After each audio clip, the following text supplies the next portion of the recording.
Hello, ladies and gentlemen. My name is Apostle Heliru Dokeno of Rivers of Life Bible Church. Well, we are on Majesty Christian Television Network this hour, and then bringing 101 with a special guest.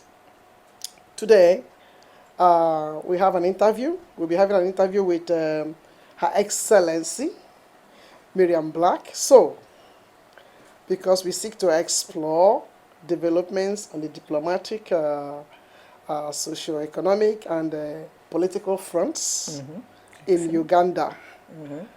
So, since the last time we met, we want to know some of the developments, some of the things you've been doing regarding this area, and our main focus will dwell on the bilateral relations and its relevance for the Ugandan diasporas living here in Benelux. So welcome to Majesty. Thank you very much, Reverend Helen. It's wonderful to be back here. You have also evolved. You are not on radio, but now on TV. Yeah, we are still on radio anyway. I know, but it's lovely to be back, and thank you for inviting me. Yeah. The last time you came, you were on your African regalia. So today I said, let me just go and put on the African headgear just for you. Well, it is still beautiful, not only for me, but for the viewers as well. And most of the people who know me, I usually wear the African outfit, but now I decided to wear the South African. Complement it with other regalia. Well, that's okay. It's nice. So, thank you, Her Excellency. Yes, you're now, welcome. how much has changed in your diplomatic position and responsibility since the last time we met you? Yeah, that's right. That was 2011, I think. It's a number of years ago. And in 2012, the president appointed me to become the head of mission in Brussels. Oh. And prior to that, I had been living in the Netherlands and looking after Uganda's interests for 9 years. Yeah, based in the Netherlands, but being the deputy head of mission in Brussels. So for me, it has come with a lot more responsibility. Okay. First of all, I had to move to Brussels, and I don't only look after the Netherlands, but I look after Belgium, Luxembourg, and the European Union. And of course, even the Netherlands is like what we call a multilateral station, because we have many international organizations here. You know, The Hague, the city of peace and justice. Yeah. So we have, the International Criminal Court, the International Court of Justice, the Permanent Court of Arbitration, and many other judicial legal institutions.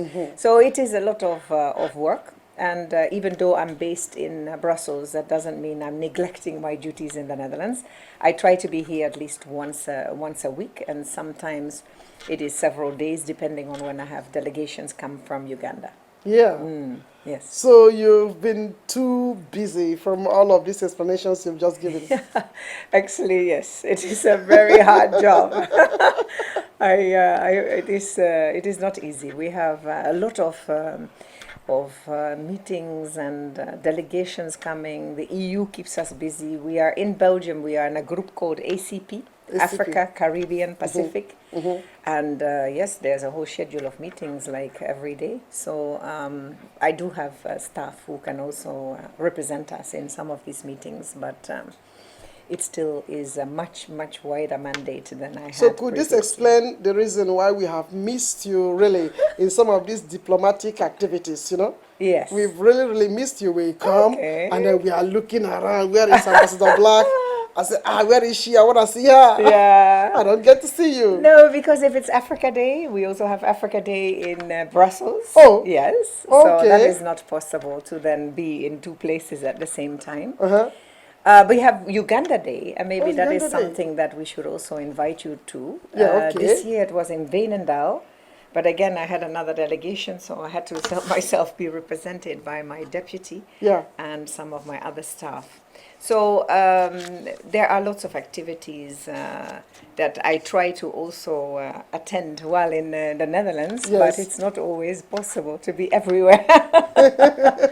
But I do miss my colleagues here, but we do meet them. Like last week, we had an event Yeah. At the palace, we also had the ICC assembly, so there were lots of opportunities to meet colleagues who have been your guest as well. Ambassador from Ghana, ambassador from Nigeria, ambassador from Rwanda. We know them all. So, yeah. It has been a very privilege nice. anyway, Yes. having them on our show. No, that's true. It has been a very wonderful privilege, and we value it because right now, look at the effort you made all the way from Brussels, driving and coming here just to grant us interview. No, it's nice. And we appreciate it. You see, we have the diaspora living in the Netherlands. Obviously, we need to give attention to this important group of people. Yeah. I think here in the Netherlands we have about 3,000 Ugandans living. Okay. So they are important for us. We want to keep in touch with them. We have, of course, people who have become Dutch or others who are married to Dutch. We have students living here in The Hague, in Delft, in Groningen, in Amsterdam. We have people everywhere. And then, of course, there are people who work here, who work with international organizations, and we need to keep them close. Yeah. They need us for some consular services. Yeah. So also what is very important is what they bring in terms of remittances back to the country, to Uganda. Back to their home country. Yeah, back to us, yes, to Uganda. So what we need to talk to them about, I think, is instead of just sending money back home to their families, what we would like to see them do is invest in like a cottage industry, like maybe drying mangoes in a garage, so that people can actually start a little economic activity and then become independent, self-reliant, so that the people, the relatives here, can make an investment in the business rather than just sending money back home for school fees, for whatever other needs they have. So I think it's very important to do that. This is very, very, very important. Really? So that's what we are trying to encourage them to do. If they are not being enlightened to know the benefit of what you've just said, then they will not see the necessity of it. Yeah. No, that is true. But there are very active young Ugandans that I know who have been importing fruits and vegetables, and of course some of them are in flower business. And so when we do talk and meet with them, recently we met at the opening of the Uganda Cultural Center, also in Amsterdam Zuidoost. Very well attended, was an excellent function. So now they sort of have a home, where they can go to, and I think that's important because then you can discuss with them real issues. So what we have resolved after the opening of that Uganda house is that for consular activities, I will try to send one of the consular officers from Brussels to come once a month to deal with the issues that they would like to discuss. They need forms, they need passports, they need whatever other consular activities are needed. Yes. So that good has come out of opening of the cultural center, the Uganda House, that we can now actually have it functional for them as well. Instead of forcing them to come all the way to Brussels, we come once a month and see what services we can render to them. So it's good. I hope it's going to function, and I hope so too. And that will make life easier for the people as well. That is right. Because there are some of them who may not have the opportunity of traveling all the way to Brussels. Yeah, I know. It's so quite now they far. Can still have the same consular problem being solved here. Yeah, no, that is what we intend to do, to make it easier and facilitate, the services that we can render, and it will prevent them from coming all the way. It's not easy sometimes to travel with children or to take time off jobs, and so I don't say that everything can be handled here, but at least we're making it easier and see how it will work in the future. We just started. We had the last 2 weeks ago, I think, the consular officer went for the first time. Really? So it's good. Yeah, it's nice. Yeah. So people came, Ugandans came to the center, and then we had them coming for a couple of hours. So then people come and they wait for their turn to pose us the questions that they need. Some of them, as you know, may have Dutch nationality now. So they come with their passports and they want a visa to come home. That is quite fun. But no, what we also have now, we have changed our constitution so people can actually have dual nationality. Yeah. So we are trying to see how we can also make that available when people start applying, if they have lost their passport or they have, and they now want to again apply for the Ugandan passport, then that's one other service that we would like to render to them. Render. Yeah. Okay. So, Your Excellency, part of your job is promoting Uganda's national interest and position in the Benelux. How do you really do that? Can you throw a little bit light on that? Yes. How do you accomplish that task? Well, I think we look at our objectives as a foreign policy. Of course, what we first and foremost need, I think, in every country that is similar, is peace and stability. Yeah. Yes. Very necessary. Now, if you look into Uganda and the constellation, the geopolitical situation in which we find ourselves, Uganda is quite a stable country now, has been stable for almost 30 years. Yeah. Whereas before that, we were the most unstable nation. Okay. So I think that is one of the achievements that we have so far reached in Uganda. Okay. And you saw in our neighboring countries, there's been quite a bit of problems, as you know. Burundi has been very much in the news. Of course, Somalia, although it's not an immediate neighbor, South Sudan is an immediate neighbor. And we believe that it's very important for us to also try and involve ourselves in achieving peace and stability in the region, not only Uganda, but that is why we have peacekeeping forces in Somalia. We have thousands of forces there. Okay. We have also been involved under the IGAT principle in South Sudan. Okay. And because you see, economically you cannot develop if you don't have peace and security. It's true. Yes. So that is number one. Yeah. So I think whatever we do in terms of bilateral relations with Belgium, Luxembourg, and the Netherlands is to promote that. To promote peace. Peace and security. And of course, peace and security goes, you have to have a good, well-trained police, you have to have a good, well-trained legal system, you have to have courts that can guarantee rights of the people. Yeah. So you have to have a good army to protect the people's rights. So it's very important. And I think the Netherlands has been a very active country in Uganda over the last few decades. And they have been really assisting us a lot, especially in the justice, law and order sector. So we continue our engagements with the Dutch. Of course, we are having next week, next year in February, we shall have presidential and parliamentary elections. So that is something that we also have to monitor and see how everything is going. So we have a whole roadmap to see when people can put up their candidature, when the local elections are taking place and things like that. So it's important. Yeah. Yes, it is. And I think in your country you don't have any problem with security. Do you have problem with that? Because I don't think Boko Haram is really troubling your country. Boko Haram, no. It's not troubling our countries, but no, we have had terrorist attacks as well. Oh, yeah? Yeah, in 2010. It was Al-Shabaab. And Al-Shabaab, we lost about 79 people. It was on the evening of the finals of the World Cup when it was the Netherlands was playing against Spain. When two bombs went off in Uganda. One was at the rugby club and another one in an Ethiopian restaurant. This was politically motivated by Al-Shabaab, and Al-Shabaab considers us an enemy because we are having a large contingent of troops, peacekeeping forces under AMISOM in Somalia. Yeah, okay. So, as you know, the recent been attacks in Kenya.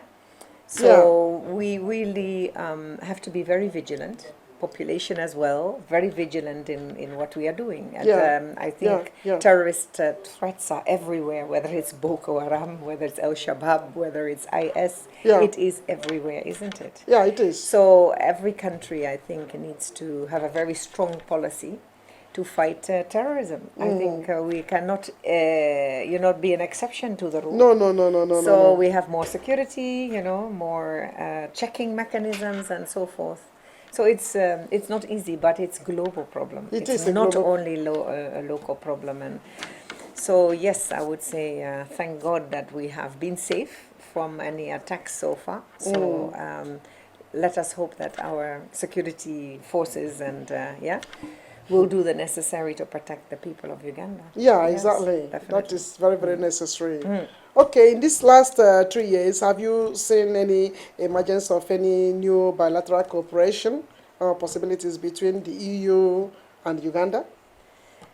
Definitely. I think what happens globally, I think when, for instance, you have a global economic crisis, is that people, especially companies, start looking elsewhere. Where can we start earning money? Because here there was almost a negative growth, from 2008 up to now, really. And with the Greek problem, we don't know how things are going to work out.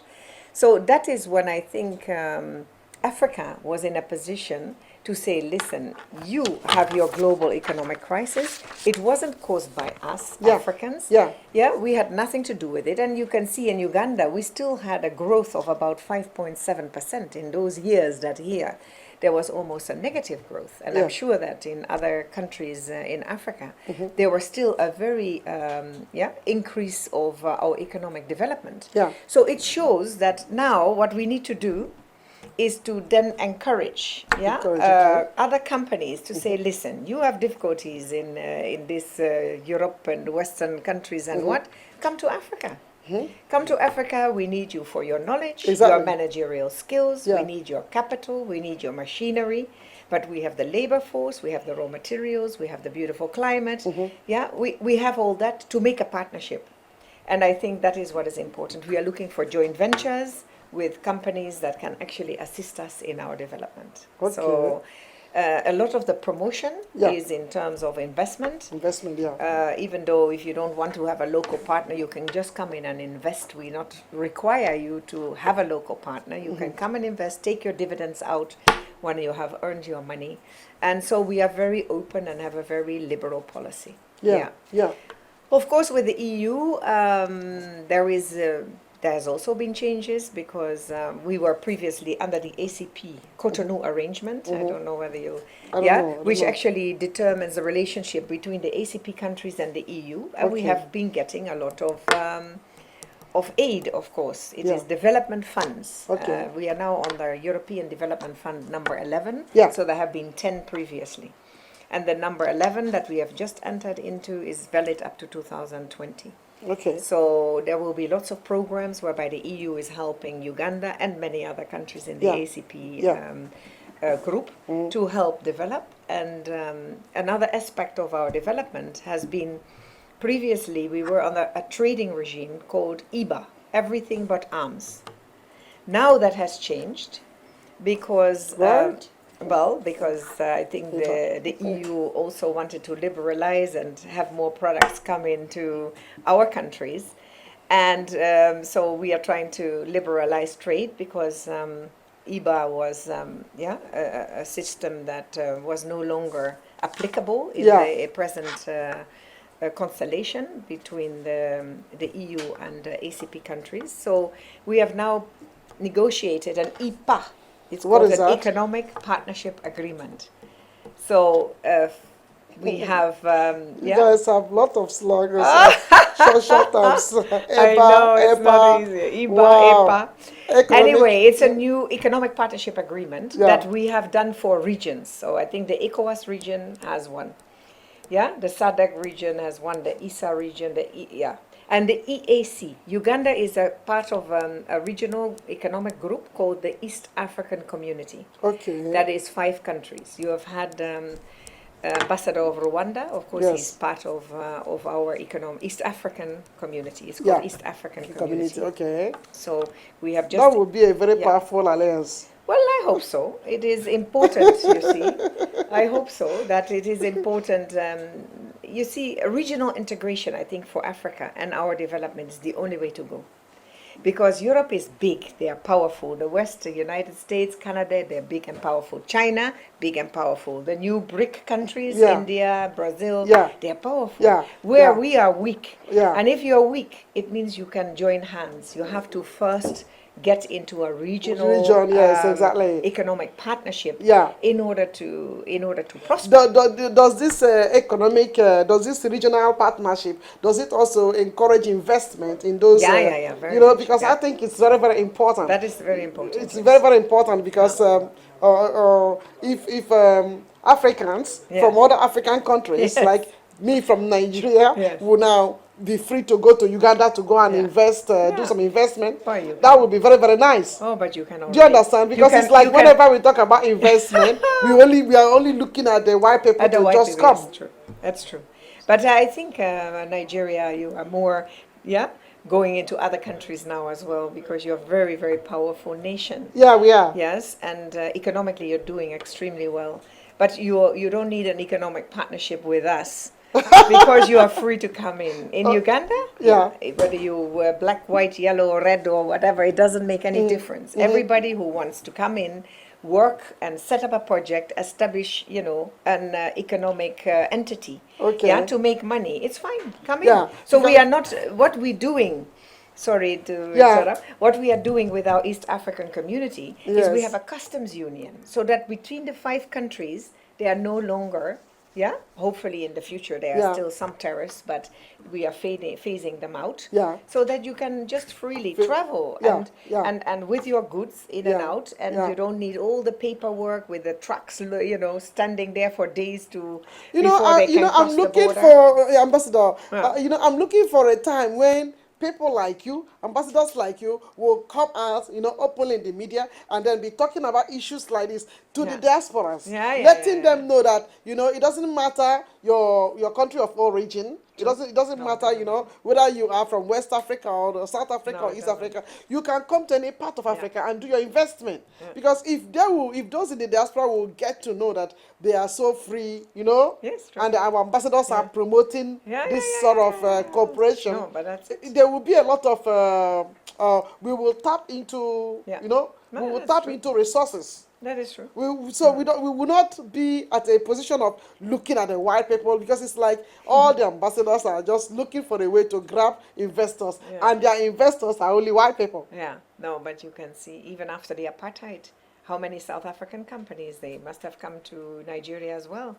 They are now everywhere in many other countries, like MTN. Is MTN with you? Yeah, MTN. Yeah, we see it. Yes, I see them. Yeah, so I think... people realize, and I think that is what we need to do with our economic integration into regional groups. Yes. Because you first have to integrate regionally before Africa can become a unity. Where did you get this concept, really? Oh, no, the concept of interregional, interregional groups. Yeah. How did you get it? Because EU, we see that EU is comprises of how many countries, really? Now 28. 28. Yeah, So 28. If they had started with maybe 4 or 5, it wouldn't work. Started with 3, Benelux. That is true. Benelux. Then they grew to 6. It was EEC, and then slowly it has increased with the numbers. I think definitely for Africa, and that is what we are looking for in our position vis-a-vis the EU, is really, emphasize regional integration. Okay. In order to regionally integrate, what you need is infrastructure. Okay. For Uganda, we are not at a harbor. So previously, people used to call us, we are a landlocked country. But our former Minister of Finance said, no, don't say it negatively. Landlocked, we are land-linked, she said. I thought it was nice, actually. So I said, that one I'll keep in some of the presentations. Yeah. It's true. Be positive. Say we are land-linked. Okay. Which is a problem, because everything we have, what we export, in terms of flour and coffee and tea and sesame seeds and whatever, has to go into containers and is transported by road to the harbor of Mombasa or Tanga or Dar es Salaam. Those are the nearest. So with our economic partnership, at least, on the economic East Africa community, we are now able, without too many paperwork and bureaucracies, to directly export it through those harbors. But what we need, because really, if you say you have a farm, and you're getting milk from your cows. Yes. If you have no road, access road, that enables you to deliver the milk to a cooling center, it wouldn't be... then these poor farmers will have to feed the milk back to the cows or just dump it in a ditch. It's terrible. So that is why it's so important to have infrastructure. Infrastructure. And that is something that we have emphasized as well in our relationship with the EU. They need to assist us on infrastructure. Because if you want to liberalize the market with the EU, where they are very, very, very much developed with their factories and everything, what we need is to add value to our products. We shouldn't be sending our coffee beans that are dried on the streets or the house or whatever in sacks and then export them. We get like €1 a kilo. Okay. And here you buy in a specialty coffee shop, Yeah. you buy here €12 a kilo. So the €12... Because it has been processed. Exactly. It has been So the processed. processing needs to be starting for us. We need to roast, we need factories, we need to then start packaging, yeah? And then we can actually export a finished product. Yes, That exactly. is what we are looking for. Yes. Because that's the only way to grow. Now, if the EU doesn't want a finished product here, then we have to sell within Africa. We have to sell within ourselves. That's why we first need, regional integration into our constellation that we have now in the regional groups. We have COMESA, we have other, customs-free areas, etc. Free trade zones, we have to promote that as well, and start trading amongst ourselves. Yes, free trade zones, yes. This is really what we are looking for.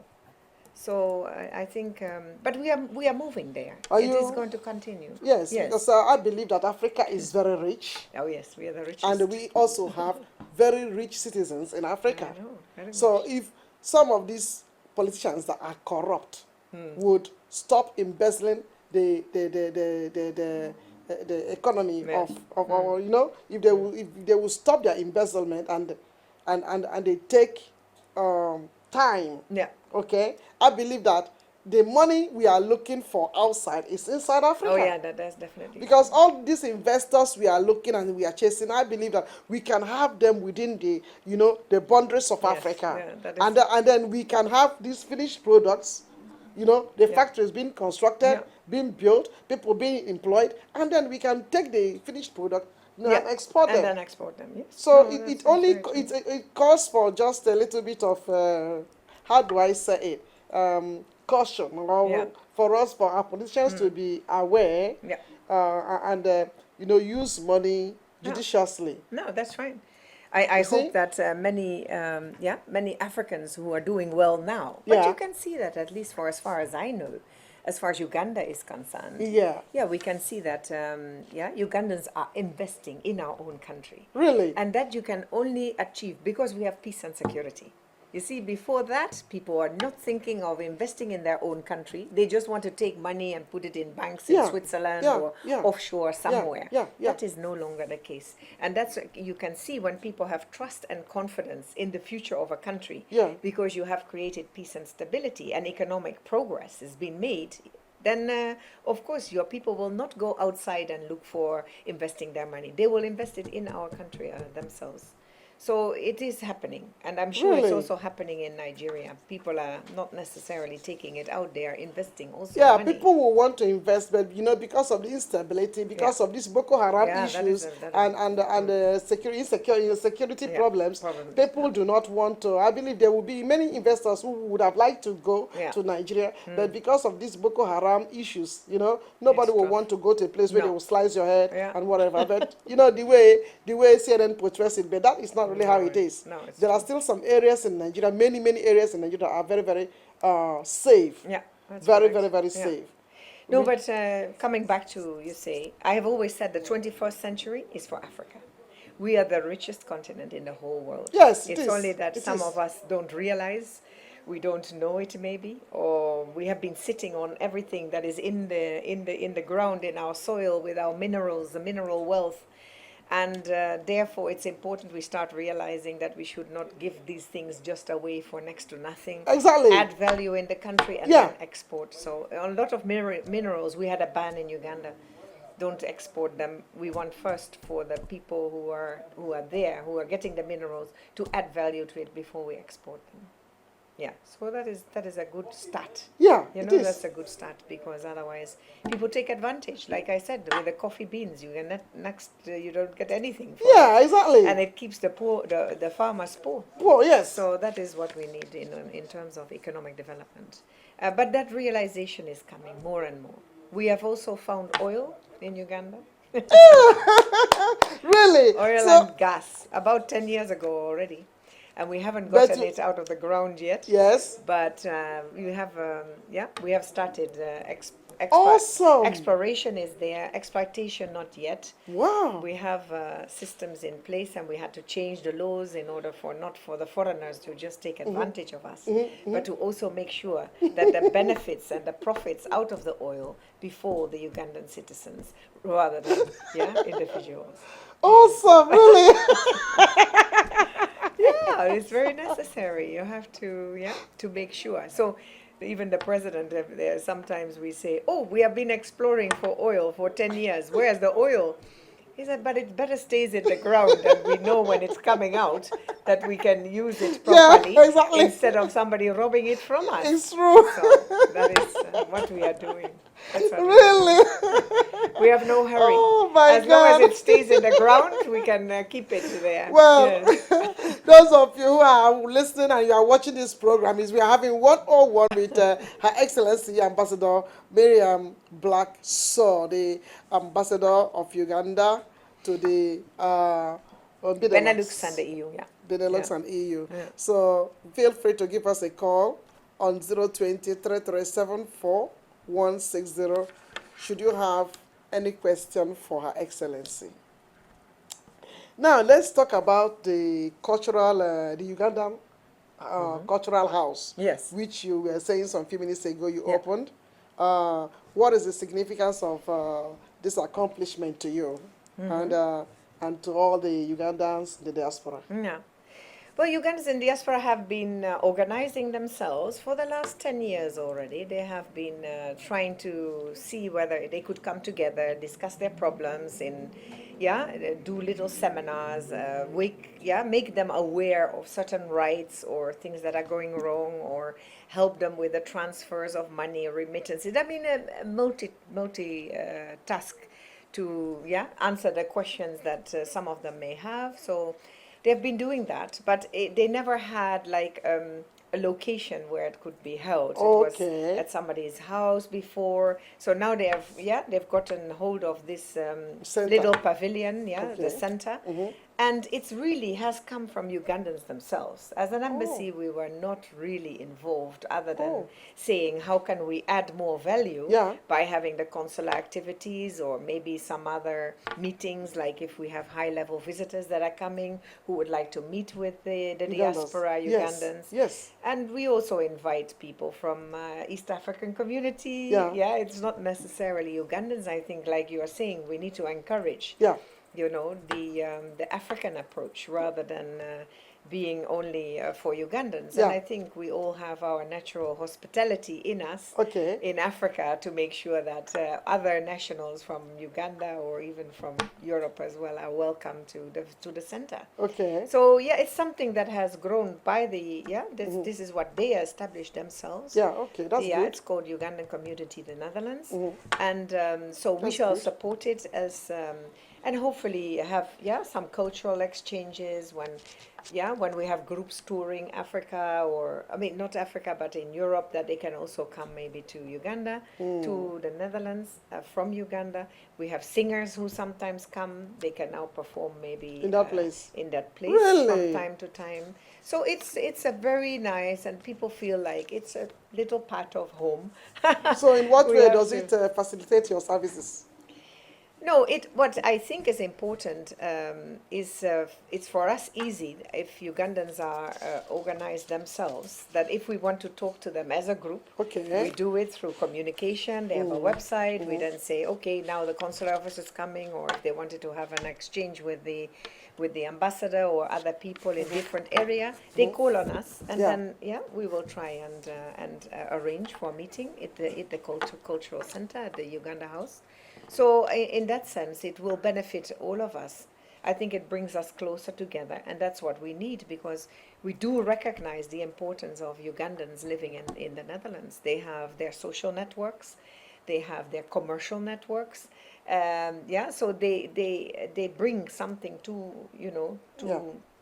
contribute to actually protecting our interests. So I think that's very important. Wow. It is part of our mandate, is to be in touch with the diaspora, We do organize conventions. There's one big one in the United States every year.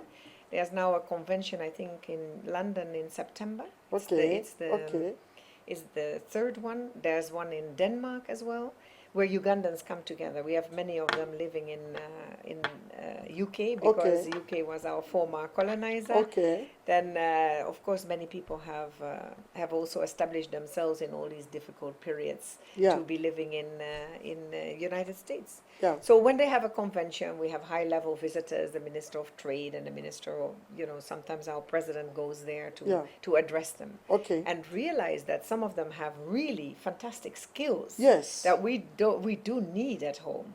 Some of them have been in inventions that we would like to bring back home. So it's excellent to have that relationship with them and encourage them and say, please come and do something at home. So that is what we are trying to achieve by these, and it's working very well. And people feel, you see, home is home, no matter whether you've been living outside for 30 years. People still want to go home or be in touch with home. Your relatives are there. Home is home. We have a caller. Oh, yes. We have a caller. Somebody wants to speak with Her Excellency. Yeah. Okay. Some of them have been in inventions that we would like to bring back home. Hello, can you speak? Hello, caller. Caller. Hello.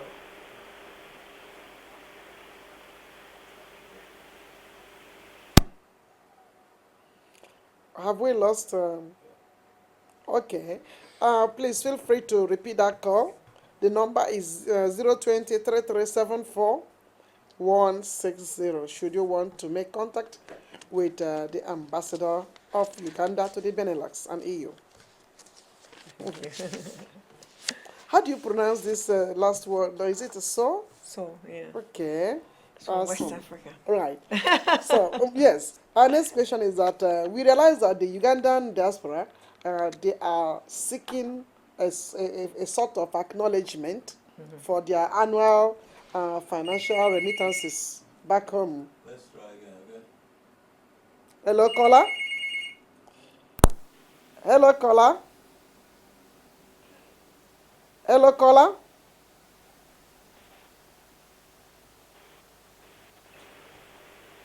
Hello, caller.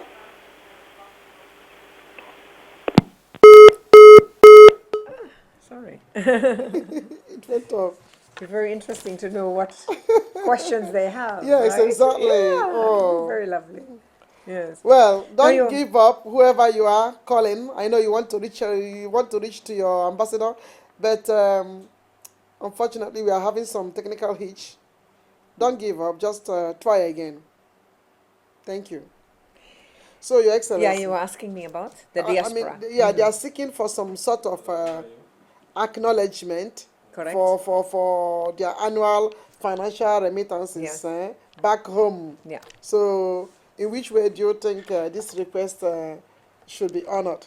No, I think what people now realize that we are already acknowledging the importance of remittances. In fact, the remittances, that means the foreign exchange. Yeah, but how are you acknowledging it? Because we have established in our Ministry of Foreign Affairs a special diaspora desk. Oh, that's good. Yes. Mm-hmm. So there are people who are manning the desk, and it is important that if they have questions or they want information, they can.